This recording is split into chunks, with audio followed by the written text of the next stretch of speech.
kita lanjut lagi, kita bahas nih kutak-katik tentang politik, dinamika politik di negeri ini yang sudah semakin carut marut. Nah, tentang menguatnya ya nama Gibran menjadi cawapres Prabowo ya. Nah, ini memang apa agak jahil ya netizen di negeri ini ya. Mungkin kita bisa kutak-katik apa namanya hartanya. Nah, di sini ada di CNBC Indonesia ya. Datanya lengkap ya. Calon kuat cawapres Prabowo harta Gibran 26 miliar rupiah. Nah, ini bukan calon kuat lagi. Bukan calon kuat lagi karena sudah dideklarasikan menjadi cawapres Prabowo dan siap mendaftar. Bukan Oh, calon tinggal kuat mendaftar lagi. aja ya. Jadi bukan Kan sudah bukan calon diumumkan, lagi. ya sudah diumumkan kan malam hari Ahad malam ya, malam Senin kemarin kan, malam-malam. Oke oke Ya oke. mungkin dan ini agak lain ya, berbeda dengan dua capres sebelumnya ya, yang mengumumkan cawapresnya di siang hari. Ini capres Prabowo ini mengumumkan cawapresnya itu di malam hari ya, dan cawapresnya nggak hadir di lokasi, hanya pengumuman dari Koalisi Indonesia Maju ya, ketua umum partai yang tergabung dalam KIM, juga sekjen-sekjennya itu hadir ya. Jadi agak unik juga ya, mungkin karena dinamika politik yang ada, karena sampai saat ini Gibran itu kan masih tercatat sebagai kader PDIP ya, dan posisinya masih sebagai juru kampanye ya, Ganjar Mahfud ya. Dan sampai saat ini PDIP juga belum mengeluarkan statement pemecatan terhadap Gibran. Gibran juga belum secara gamblang melakukan berbilang pamit ke PDIP yang mengundurkan diri. Jadi memang sepertinya baik Gibran maupun PDIP saling tunggu ya.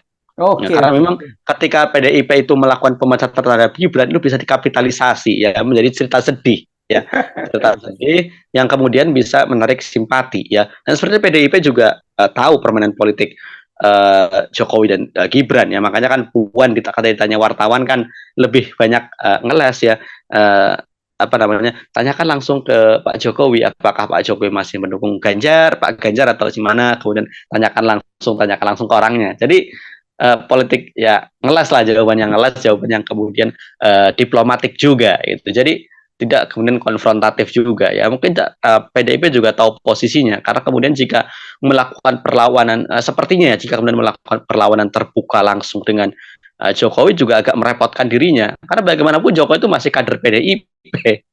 Jadi agak unik ya, walaupun kader yang melakukan pengkhianatan yang luar biasa sebenarnya kalau melihat kacamata PDIP, ini sebuah pengkhianatan yang luar biasa bagi PDIP ya, karena seperti yang dikeluarkan oleh Pandana Baban ya, PDIP sudah memberikan 7 kemenangan kepada Jokowi ya, 2 kali sebagai wali kota Solo, 1 kali gubernur DKI Jakarta, 2 kali sebagai presiden, kemudian anaknya sebagai wali kota Solo, kemudian menantunya sebagai wali kota Medan. Ya, ini sekarang mau dikhianati ya.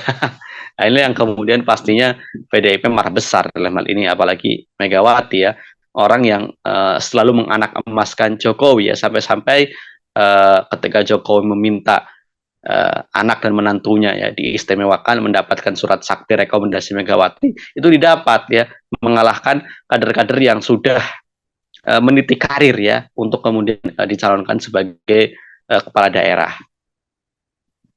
Baik, tapi sebelum kita kupas tuntas ya, coba kita bahas ini nih datanya, data harta kekayaan. Kok bisa ya seorang anak muda yang konon kabarnya sih pengusaha pisang ya, pemartabak ya, Martabak. martabak ya, bisa menghasilkan harta senilai 26 miliar. Ini coba, ini dari CNBC Indonesia ya, pada awal pekan ini Mahkamah Konstitusi telah mengabulkan gugatan terkait syarat batas usia minimal calon presiden dan calon wakil presiden. Kini orang berusia kurang 40 tahun dengan pengalaman pernah menjadi kepala daerah bisa maju mencalonkan diri. Dengan pengalaman pernah menjadi kepala daerah, bisa maju mencalonkan diri sebagai RI 1 dan RI 2. Tentunya Bung Herudin nggak bisa dong.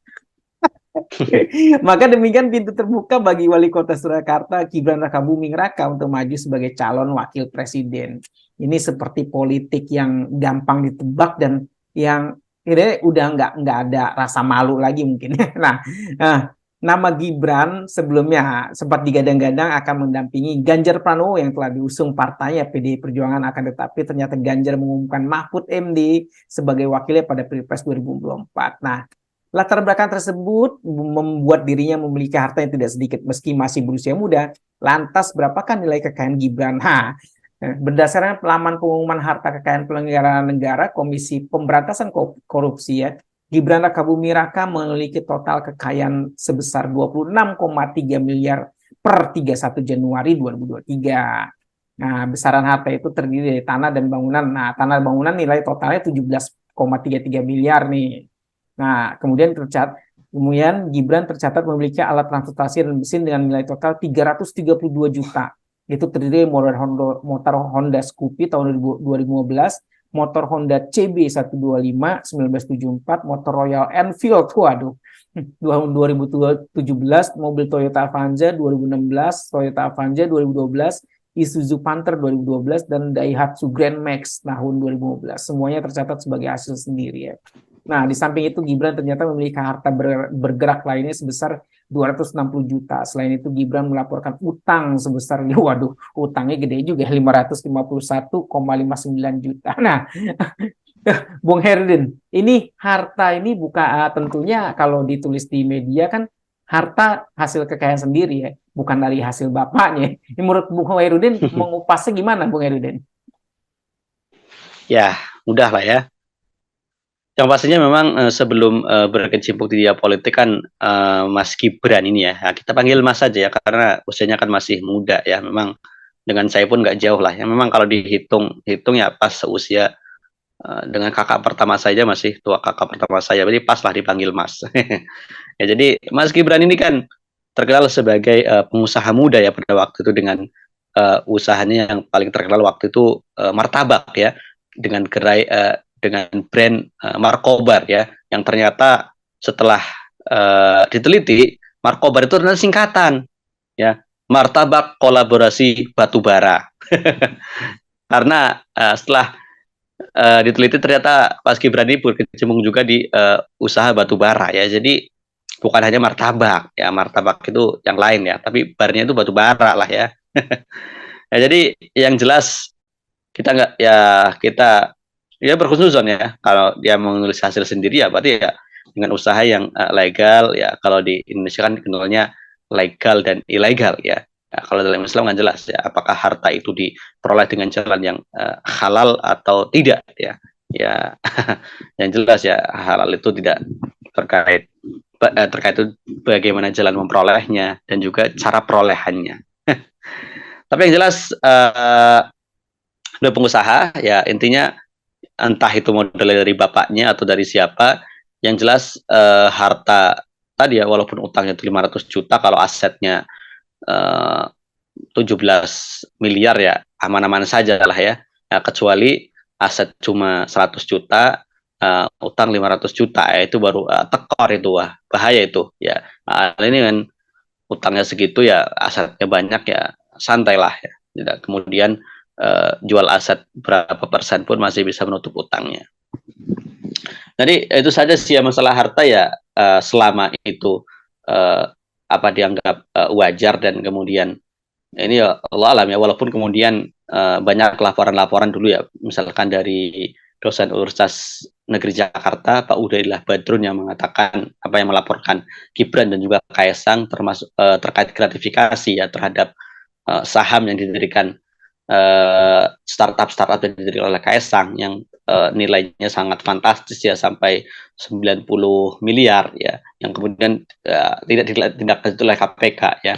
KPK sepertinya enggan mengurusi bisnis dari putra-putra Presiden Jokowi.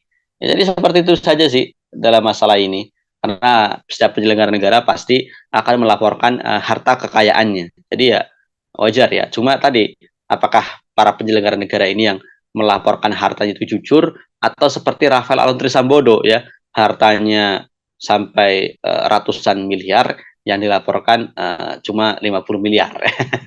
Jadi seperti itu saja.